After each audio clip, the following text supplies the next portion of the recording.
Hello everyone. In this video, we shall prove a very important result which involves a special type of functions which are obviously Riemann-Stieltjes integrable. So the theorem is if f is continuous on a closed interval a comma b, then f is obviously Riemann-Stieltjes integrable on the closed interval a comma b. So that means this theorem says that all continuous functions are obviously Riemann-Stieltjes integrable. So it is a very important observation. So we shall see the proof. So we shall start with the hypothesis. Let f be a continuous function on the closed interval a comma b. Now to talk about the Riemann-Stieltjes integrability of f. So what all the necessities we need? F has to be bounded real valued function and we need some monotonically increasing function. So we shall have those necessities first. So as f is continuous on the closed interval a comma b. So what is closed interval a comma b? So in previous discussions we have seen that so closed interval a comma b is nothing but a one cell. So in general we have proved that k cells are compact. So in particular closed interval a comma b is a one cell, so it will be compact. So closed interval a comma b is a compact. So or in other words we can say closed interval a comma b is compact because it is closed and bounded. Closed and bounded. So it is bounded because for any point in this set, it is in between A and B. So this set of all points is bounded between A and B. So it is a bounded set. So what about closed set? So it is a closed set as it contains all its limit points. So the set of all limit points of this closed interval is the numbers from A to B, and it contains all its limit points also. So as it is closed and bounded of the subset of R, so it will be obviously compact by the Heine-Borel theorem. So Heine-Borel theorem says that any subset of Rk is compact if and only if it is closed and bounded. So using that result also we can see that closed interval a comma b is closed and bounded subset of R, so hence it is compact. Moreover, it is a perfect set also. Okay, so now closed interval a comma b is a compact set. Now f is a continuous function on a compact set, hence it is uniformly continuous and also bounded. So once again in previous discussions we have seen that so any continuous function on a compact set is uniformly continuous, and also on the other hand any continuous function in a compact set attains maximum and minimum. That is, if f is a continuous function on a compact set, so then the range of that function is bounded above and below. So it is nothing but saying the function is bounded. So as f is continuous function on a compact set, it is uniformly continuous and also bounded. And by default, we have to assume that f is a real valued function. So f is a bounded real valued function. So this is one necessity to talk about the Riemann-Stieltjes integrability of f. So next, we need a monotonically increasing function. So let alpha be any monotonically increasing function on the closed interval a comma b. So now we shall show that f is Riemann-Stieltjes integrable on a comma b.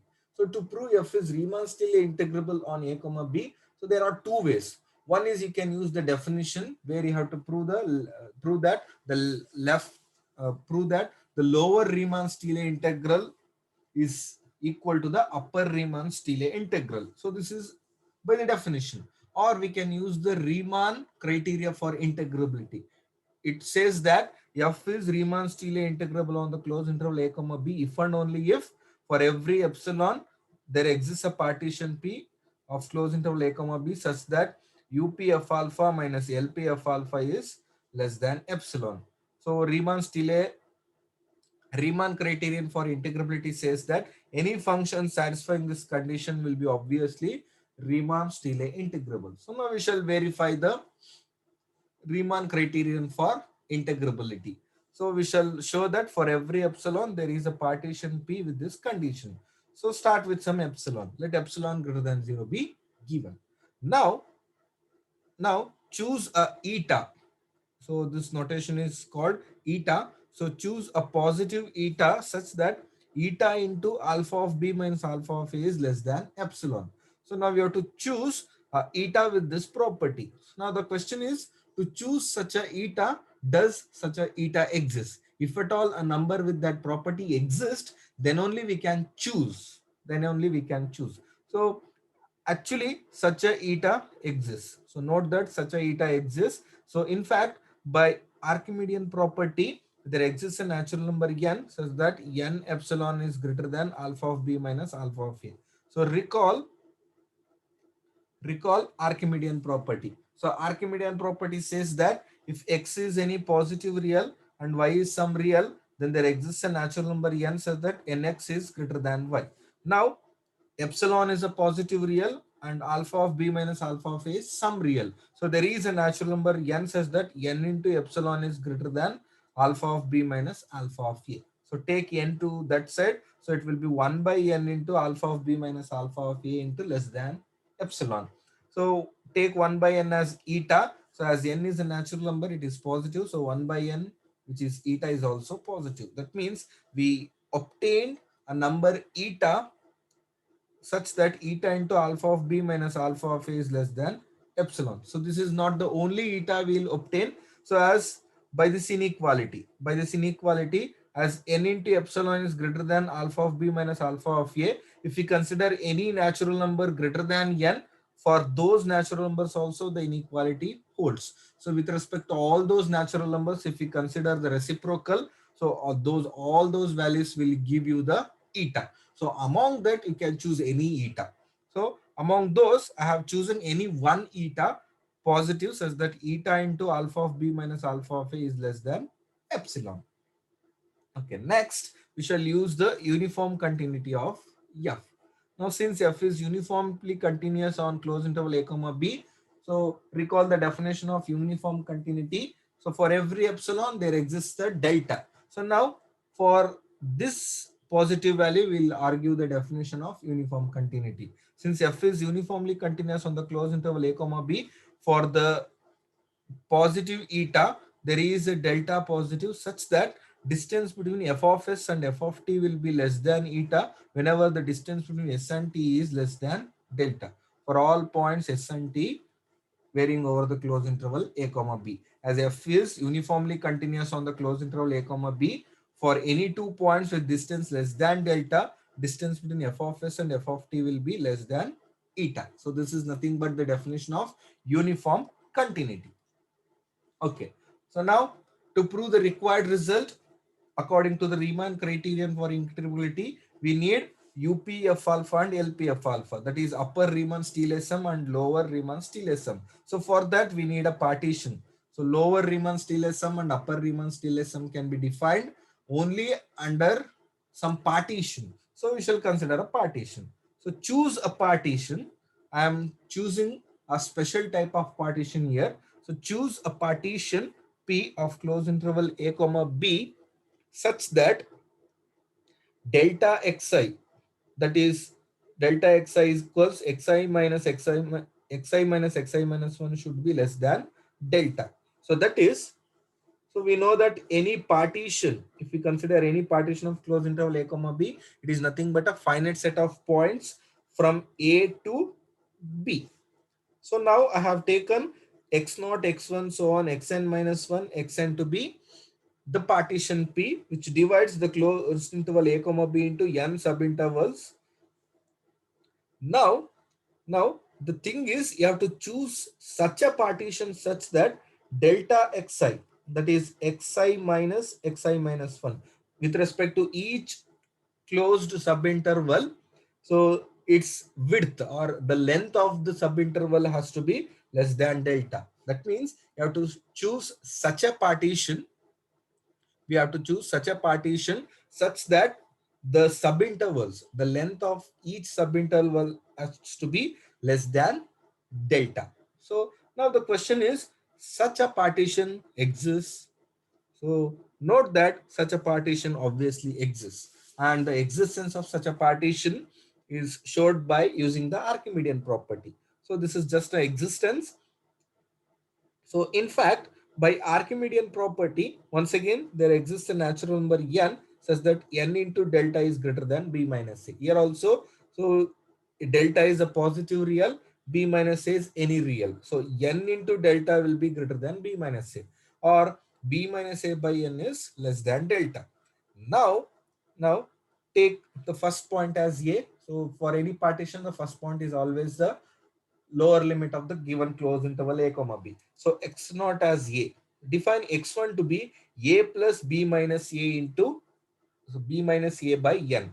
Define x2 to be a plus 2 into b minus a by n. That means every time uh, I'm adding b minus a by n to the previous point.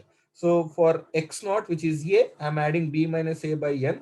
For x1, that is a plus b minus a by n, I'm adding b minus a by n. So it will be a plus 2 into b minus a by n.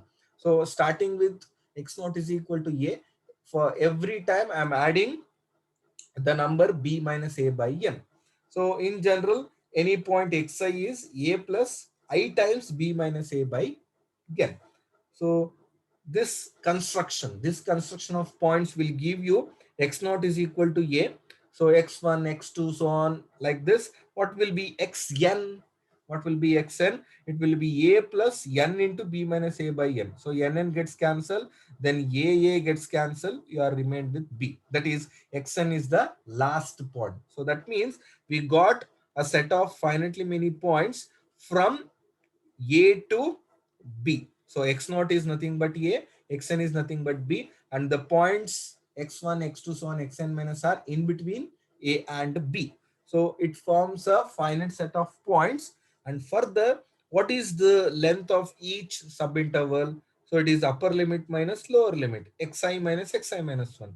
So according to our construction, xi is this one and xi minus 1 is this one. So the difference is b minus a by n, because difference between any two consecutive points is nothing but b minus a by n. This is how we have constructed. So delta xi, which is xi minus 1, is b minus a by n, which is less than delta according to the Archimedean property. So what that means, we got a partition such that length of the each subinterval is less than delta. So take this set of finitely many points as p, then delta xi is less than delta. So we got a partition which satisfies our necessary condition. Okay. So next we shall come to the thing which we have to prove. So consider UPF alpha minus LPF alpha. So which is, according to our definition, UPF alpha is summation capital Mi into delta alpha I running from 1 to n, minus LPF alpha is summation Mi into delta alpha I running from 1 to n. So we can combine both the summations as they are running for the same values. So summation Mi minus small mi into delta alpha I running from 1 to n. So call this as some double star, where mi is, small mi is the infimum of all f of x as x varies over the ith subinterval, whereas capital Mi is the supremum. Okay. Now, for any 2 points s and t varying over the closed interval xi minus 1 xi, so their distance. So what that means? So this is the closed interval xi minus 1 xi. So in this interval, there are 2 points s and t. Now consider the difference. So distance between s and t will be less than or equal to the distance between xi and xi minus 1. So this is the distance between s and t, and this is the distance between xi and xi minus 1. So obviously we can observe that distance between s and t is less than or equal to distance between xi minus 1. So actually I have to apply modulus here, but xi minus 1 is greater than or equal to 0, non-negative. So its modulus is itself, which is delta xi less than delta. Now I got points s and t whose distance is less than delta. So now use uniform continuity of f, as distance between s and t is less than delta, distance between f of s and f of t will be less than n. So which is true for all points s and t varying over the closed interval xi minus 1 xi. So if you consider any 2 points in this closed interval, So their distance between those 2 points is less than delta. Hence, modulus of f of s minus f of t is less than n. But on the other hand, as s and t are the points of this closed interval, so corresponding f of s and f of t. So these function values have supremum and infimum. So f of s and f of t are bounded below by mi and bounded above by capital Mi. So f of s and f of t are in between mi and capital Mi. Once again, the same thing. So suppose mi is this, capital Mi is this. So f of s and f of t are in between mi and capital Mi. So once again, the same thing. So distance between f of s and f of t is obviously less than or equal to the distance between capital Mi and small mi. So this distance is less than or equal to distance between. Actually, I have to apply modulus here. So distance between f of s and f of t is less than or equal to distance between capital Mi and small mi. But as capital Mi is greater than or equal to small mi, this difference will be non-negative. So its modulus will be itself. So no need to apply the modulus. So modulus of f of s minus f of t is less than or equal to mi, capital Mi minus small mi. Once again, for all points in the closed interval, xi minus xi. Further, this is the important observation. We observe that capital Mi minus small mi is supremum of all such terms. So the terms which we are discussing here, that is modulus of f of s minus f of t. So for all these terms, as s and t varies over this closed interval, actually capital Mi minus small mi is a supremum. So proving this result is very simple. Just we have to use the definition of the supremum. Supremum means what? Least upper bound. So it is the least of all upper bounds. So that means we have to prove capital Mi minus small mi is least of all upper bounds. So first of all, if I observe 2, so capital Mi minus small mi is greater than or equal to all these numbers. So it means clearly it is an upper bound first of all. So next what you have to prove, it is the least of all upper bounds. Or another way we can prove that any number less than that cannot be an upper bound. What it shows, that is the least upper bound. So first of all, capital Mi minus small mi is an upper bound. So if I prove that any number less than that cannot be an upper bound, means it will be the smallest number with that property. That means it will be the smallest number which is an upper bound. So it will be the smallest upper bound or the least upper bound. So consider any number less than capital Mi minus small mi. That is, let beta be any number less than capital Mi minus small mi.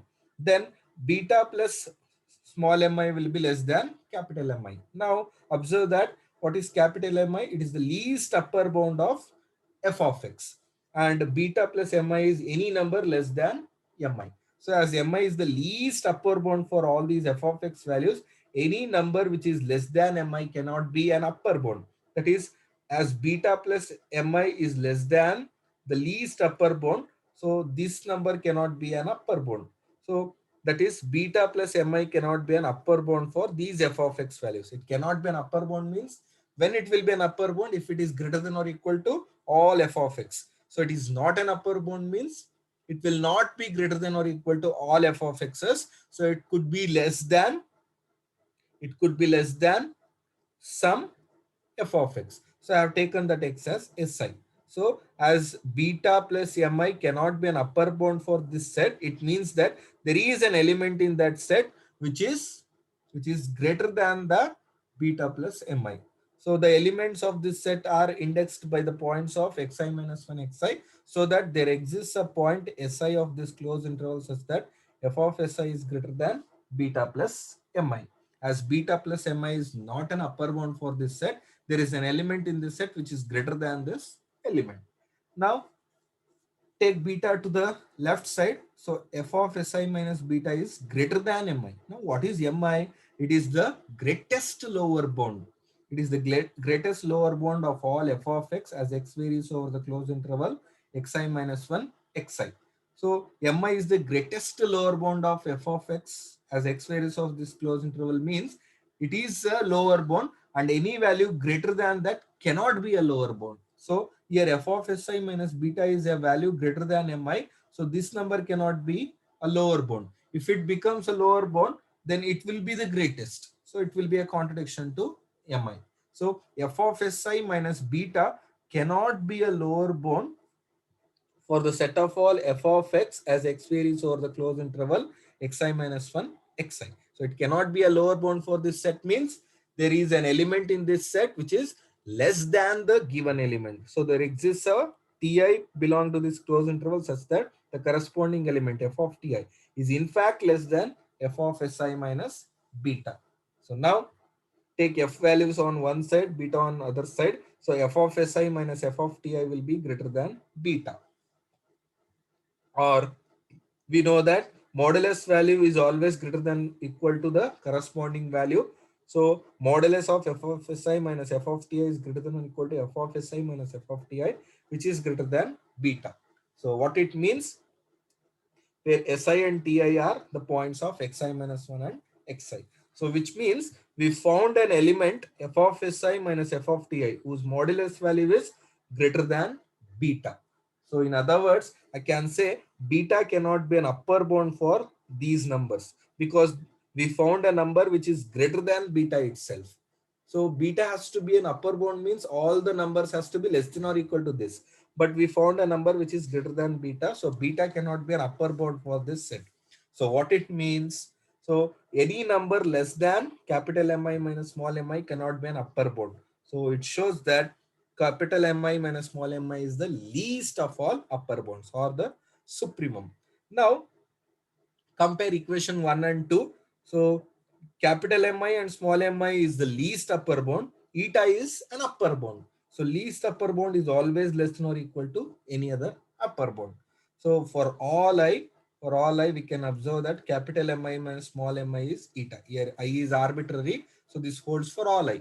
Now if I consider the difference, it was actually summation modulus of, sorry, summation capital Mi minus small mi into delta alpha I. But for every I, this number is less than or equal to eta, which is a constant. So take it outside the summation. So it will be eta into summation delta alpha I. And previously we observed that summation delta alpha is simply alpha of b minus alpha of a.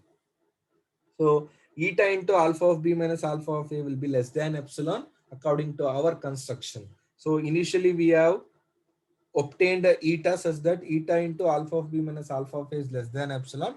So hence we get the required result. That is, for a given epsilon, we found a partition P such that UP of alpha minus LP of alpha is less than epsilon. Thus, by Riemann criterion for integrability, it follows that Riemann F is Riemann-Stieltjes integrable on the closed interval a comma b. So which proves the result. That is, assuming f is a continuous function on the closed interval a comma b, we proved that f is Riemann-Stieltjes integral on closed interval a comma b. So that shows that every continuous function is Riemann-Stieltjes integrable. Right? So next, as a corollary, if f is continuous real valued function on some closed interval a comma b, then f is Riemann integrable on the closed interval a comma b. Now, since f is continuous function, use the previous theorem. So the previous theorem says that every continuous function is Riemann-Stieltjes integrable. So as f is continuous, f is Riemann-Stieltjes integrable on the closed interval a comma b. Where we are talking about Riemann-Stieltjes integrability means there has to be some monotonically increasing function. So that alpha could be any monotonically increasing function. So f is Riemann-Stieltjes integrable on closed interval a comma b, where alpha is any monotonically increasing function. With respect to any monotonically increasing function alpha, we can talk about the Riemann-Stieltjes integral of function f. So here alpha is any monotonically increasing function. Take alpha to be the identity function. So previously we have observed that, so whenever we have a Riemann-Stieltjes integrable function, so if we take the increasing function alpha to be the identity function, then the Riemann-Stieltjes integral coincides with the Riemann integral. That is, so by taking alpha of x is equal to x, by a previous observation, we note that Riemann-Stieltjes integrable function will be Riemann integrable. So that means Riemann integrability is just a particular case of Riemann-Stieltjes integrable. If any function is Riemann-Stieltjes integrable, then it is obviously Riemann integrable. So f is continuous implies f is Riemann-Stieltjes integrable. As f is Riemann-Stieltjes integrable, it will be obviously Riemann integrable. As Riemann integrable is a particular case of Riemann-Stieltjes integrable. So we get f is Riemann integral on the closed interval a comma b. So which proves the corollary. So in this video, we proved a very important result and a corollary which shows that every continuous function is both Riemann-Stieltjes integrable and Riemann integrable.